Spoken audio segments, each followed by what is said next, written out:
ضلع وقار کے بارواد گاؤں میں کھیتوں میں گانجے کی کاشت کا انکشاف۔ تانڈور منڈل کے بارواد میں ایکسائز محکمے کی کارروائی۔ کھیتوں سے 108 گانجے کے پودے ضبط شدہ گانجے کی مالیت تقریباً 12 لاکھ روپے فصل کے درمیان چھپا کر اگائے گئے تھے۔ گانجے کے پودے NDPS ایکٹ کے تحت کیس ہوا درج۔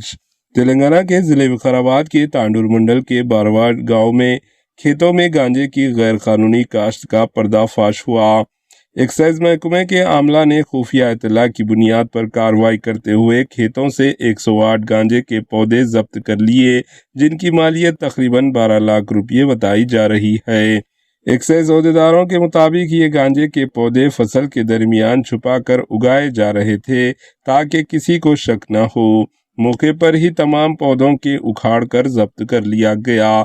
اس معاملے میں متعلقہ افراد کے خلاف NDPS ایکٹ کے تحت کیس درج کر کے مزید تحقیقات کی جا رہی ہے۔